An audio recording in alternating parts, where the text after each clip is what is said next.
And welcome back, everyone. Welcome back. Welcome back to the quarterfinals. The quarterfinals here of PiGosaur Cup number 60. We have returned with another TV. It's been nothing but TVP tonight, papi. Ay, ay, ay. Now, thankfully, that trend is about to be broken as the semifinals here in the lower bracket. I mean, actually, I'm getting ahead of myself because no, the trend may continue, to be honest. But here we go, spawning in the bottom right-hand corner of Winter Madness. We have the Danish Protoss player. We have the Red Protoss representing StarCraft Gaming. It is a MaxPax. And spawning in the top left-hand corner, we have his opponent. We have the South Korean Terran player. We have the blue Terran. It is Percival.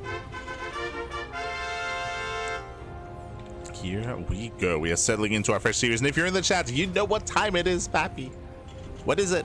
It's Gamba time. It's Gamba time. Get your place your bets. Place your bets on who you think will claim the series. Will it go the way of MaxPax? Will it go the way of Percival? MaxPax is coming in as the favorite player for sure. He is the favorite player, but as I mentioned before, Percival, he has been able to cause some upsets, improve as a player so much over the past year. What was that, 1 or 2 weeks ago, where he did beat Clem in, I think it was Monday Night Weekly or the War DCV Monday, but in one of those 2 weeklies, Percival did actually defeat Clem's Protoss. So again, and Clem's Protoss is one of the best in the world in regards to PvT specifically. So Percival, he has shown that he can take it to these players, but we'll see how he will approach MaxPax as we are loading into Winter Madness, one of the larger maps in the map pool, very defensive map as well. We do expect to see Percival go for something more mid-game and even mid to late game oriented. For now, double gas, faster factory into a faster starport, into a delayed CC from the side of Percival. So from here we can see if he goes into Reactor Reaper Hellion, earlier committed Cyclone play. Show us what you got. Now, I'm not too fond of committed early game aggression here on Winter Madness, just because the map is so large, just because it takes so long to get across the map, and your opponent has so much time to react and respond. So I'm not too fond of the idea, but we'll see. We'll see what Percival decides to go for, as we have the command center on the lowground, on location. Is going to be thrown down. Likewise, MaxPax has been going for safer builds as of late, but specifically on Winter Madness, this is a map where you can cut some corners. You can cut some corners and go 2-gate blink. It is a little bit more viable here on Winter Madness. So we'll see if MaxPax does decide to cut that corner. Let's go.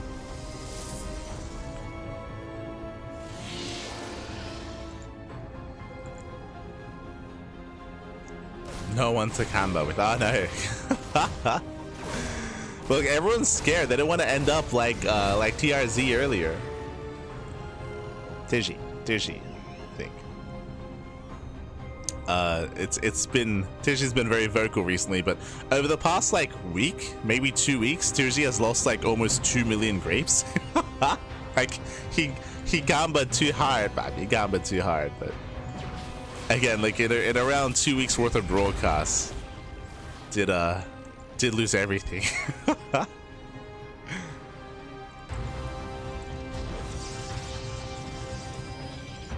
No. Feels bad, man. Papi, feels bad. Put the house on Protoss one too many times. Lost the house. But now though, when it comes to our initial double gas opener, it led into the early Cyclone drop, and this looks similar to what we saw last game actually. So we have the early Cyclone drop, but the follow-up here is not going to be Viking, it is going to be a Tech Lab. So this is more of an economic variation of this. Remember, last game was the same opener, same build, and we rallied the tank and rallied the Viking across the map, even waited for the medevac actually to load up the tank. But here it is a little bit different. Here we're going for the Liberator Harassed, and we should be building up a greater economy. Here comes the early Cyclone drop. It was already spotted. MaxPax is in position. He's got his 2 Stalkers here at the natural. He's ready.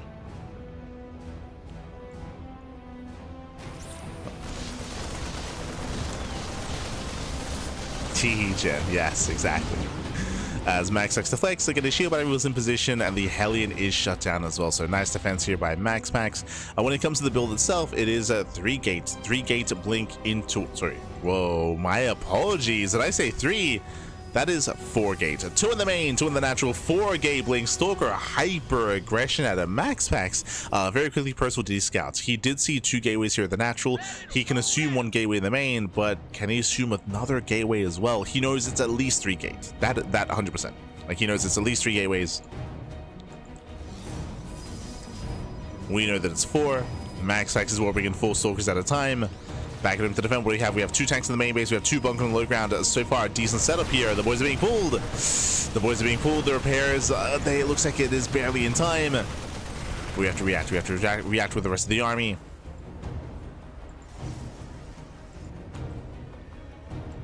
As Percival was, the rest of the army is actually across the map. Risky. Going for the third. Stalkers are getting behind the mineral line. They blink in. 6 SCV kills already, getting not just 6, getting up to 8. 9 SCVs, 9 workers go down, critical damage. At the same time, Percival does hit the third base, but there's plenty of HP and the reinforcements back at home. So MaxPax will blink in. Blinks in, he deflects the medevac. When I say deflect, he hunts the medevac down, as the medevac cannot escape. So Percival bleeding out 9 SCVs and the drop as well. Better trades for MaxPax, but there's a bit of a give and take. On the one hand, yes, MaxPax, he did outtrade. On the other hand, MaxPax, he did delay his third in favor of this. So his third base is later than usual because of the commitment to 4 gate Blink Stalker. So there is a little bit of there's at least a little bit going for Percival there. A little bit of solace knowing that, but again, there are still so many Stalkers, and MaxPax can still break the main or the natural. He goes for the dive. He's going for the dive. He's going to get 1 tank. He one-shots. Tank goes down. Bunker goes down. Body blocks against the SCVs. GG gets called, and MaxPax takes game number 1. Whew, GG. GG, well played. That is a scary thing about Terran in TVP when you're up against a 4 gate, is trying to recognize and trying to react and trying to be ready wherever the main army does push. Remember, that low ground was more vulnerable. One of 2 things happened there. He only had 1 bunker, right? Previously there were 2, right? Previously there were 2, but I believe 1 bunker was salvaged. It looks like Percival, he believed that he was out of the woods with anything but. Likewise, he did still have 2 tanks in the main base. Because he didn't know where the army was coming, would he go into the main or the natural? You know, where would MaxPax commit? He read the main base, that's why he had so much in the main, but alas, was exposed on low ground, and MaxPax went for the kill. Also doesn't help as well that he just lost a drop, right? He would have had extra units, or at least would have had something to threaten the bases of MaxPax to keep him busy, but that was not the case. It's not the case. The drop was shut down. GG, well played. He also salvaged one of the bunkers, and now we're getting into our next game. We're going to be loading into Tourmaline for game number 2. A very fast game 1 here, and coming into game 2, this is a map that aggression is favored on. Tourmaline is a smaller map, more open bases, shorter rush distance by ground. All-ins are favored, and we could even see MaxPax be hyper aggressive himself, or hyper safe. I wouldn't be opposed to a charge opener, for example. But there we go. This morning in the top right-hand corner of Tourmaline, we have the Danish Protoss player. We have the red Protoss representing Sidestorm Gaming, leading the series 1-0. It is MaxPax. And spawning in the bottom left-hand corner, we have his opponent. We have the South Korean Terran player. We have the blue Terran. It is Percival.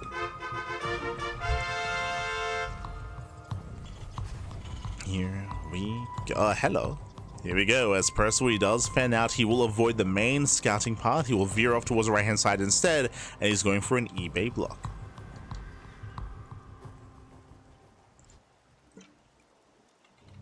Oh. So an eBay block here out of Percival.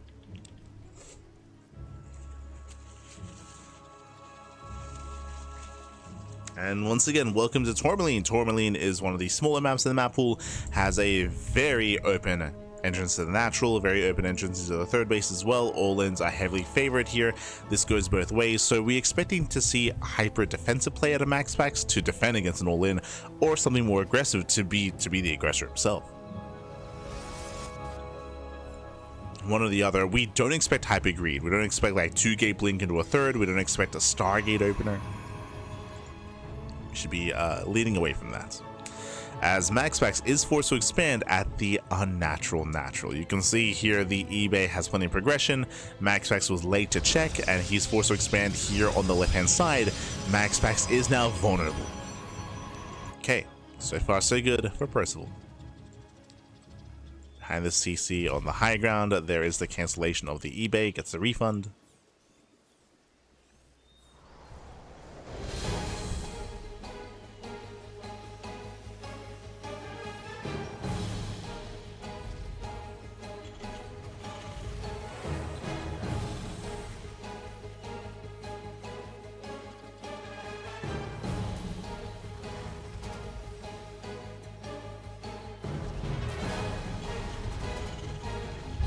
So I was just stretching. Don't forget to stretch. Don't forget to stretch. Posture check in the chat. Check your postures. No slouching. No slouching. Whew. As this is going to be a Twilight Council opener. Twilight Council here at a MaxPax. Percival setting up in the main. And again, we're waiting to see the gateway counts. We want to see the gateway count at a MaxPax. We want to see the tech, or the add-ons, I should say. The add-ons for Percival. Going for his 1-on-1, Tech Lab is on the way. Do we go for another Cyclone drop? Do we go for an add-on help instead? As Reaper does confirm the Twilight Council. Second gateway in the main. So just getting a second gateway.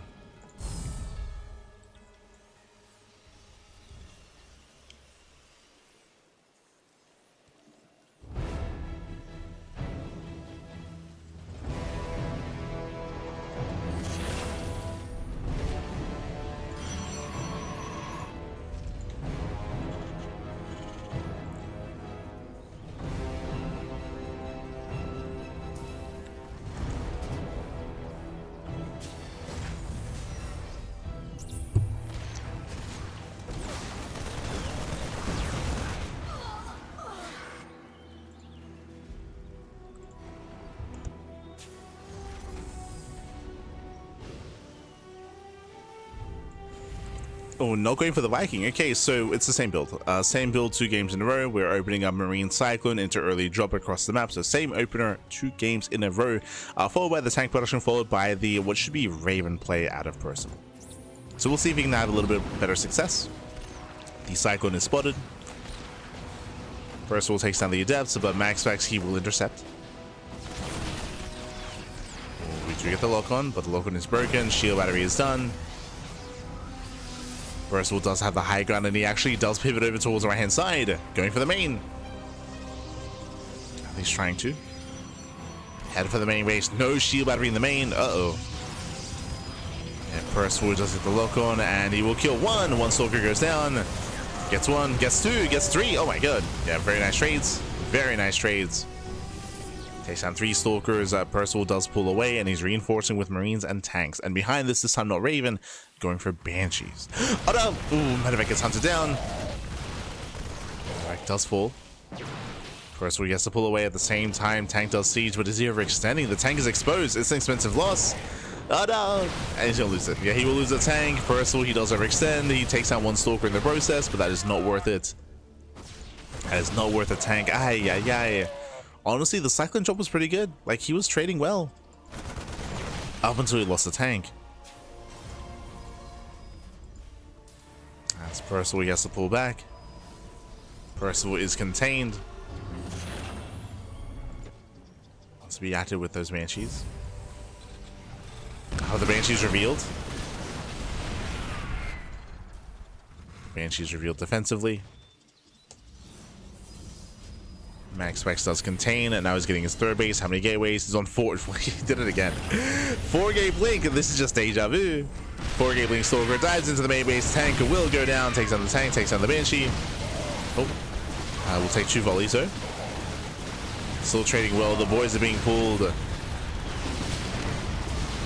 and MaxPax he will be forced out. Forced out of the main base. The Stalkers are still very low. But the tanks are not in the low ground. Natural is exposed. Oh, yeah, blinks in. Takes down the tank, takes down the bunker. Barely does not get the Banshee.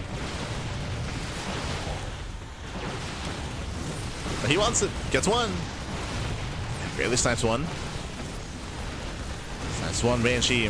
From here, oof. Zones away the Cyclone. Still nice trades, nice pickups here by MaxPax. It's 9 SCVs, warping in more Stalkers, and just keeping that pressure up. Keeping Percival pinned. With these Marauders in the mix now, I believe Percival should hold. Yeah, he has held. He's got 2 tanks, got his Marauders. Does overextend? No! He overextends. Percival fighting out of range of his tanks. Do you see a big rotation? Tanks are out of position, which means we can go for the add-ons. Go for set add-ons. Too late though. Yeah, MaxPax was too late to get in position. Percival, he does hold on to his main. But it has been a shaky defense. MaxPax is already on 3 base saturation. 4th base is already on the way. From here, MaxPax building up into Colossus. Getting some safety immortals up and running. +1 attack. Settling in. He gets 2 more CVs. And Percival just had a very hard time here.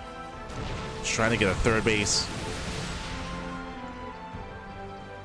A lot of it came down to Percival losing that first tank. Imagine the defense with an extra tank would have been so much cleaner. As Percival moves out, MaxPax moves in. That should be a tell. There's an observer here that sees everything. And Percival should be aware that there's an observer somewhere. Whether it's at the entrance, whether it's a little bit further out. Once again, as he moves out, MaxPax, he does catch reinforcements. They're getting a tank! Oh no! Tank goes down and Percival does not turn around here. He refuses. I would not turn around, not like this. We're going for the base trade, baby. Let's go. And remember, MaxPax can always recall. He can always recall back home. Gets into the mineral line, cripples the economy. Percival, he's all in. He'll lose a tank. GG gets called. Percival, he is pulled apart. And MaxPax will take the series 2-0. GG. Whew, GG, well played, MaxPax. He will claim this series, a very intense, very aggressive series here out of MaxPax. It almost felt like it was 2022 again. MaxPax going for 4 Gateblink Stalker, non-stop 4 Gateblink Stalker. That used to be what MaxPax was known for. He was known for being hyper aggressive and being very successful with his aggression as well. Of course, the meta did shift away from that for a long time, and it's been a while since we've seen a 4 Gateblink be regular in the meta, but hey, we saw it twice here. We saw it twice, and we have been seeing it a little bit more often in recent times. GG. GG, well played. Congratulations to MaxPax. Percival just having a harder time keeping up with the aggression. I don't blame him. Not many people do 4 Gateblink. Hero does it every now and then, but getting good practice against 4 Gateblink Stalker is not the easiest thing to achieve. So, GG. GG. With that, MaxPax will advance on, and does he have an opponent waiting for him? Is the PvP over? It is. Oh, went all the way to the ace match. Shout out to Shameless. Hero takes on Shameless 2-1, went all the way to the ace match. But up next is going to be a PvP between Hero and Shameless. Meanwhile, let me just quickly there we go. Let's open this up a little bit. My apologies. I assumed that Bunny was up against Clem, but Clem is still mid-series versus Young Yakov. So we have Clem versus Yakov. Yakov did take down Nice. They are mid-series. Winner goes up against Bunny. We'll be focusing on the lower PvP though, on lower semis. Best of 5 between Hero and MaxPax. We're going to be going on a short break. And when we come back, we will have Hero and MaxPax facing off in that Protoss versus Protoss matchup. We'll see you soon. See you soon after the break.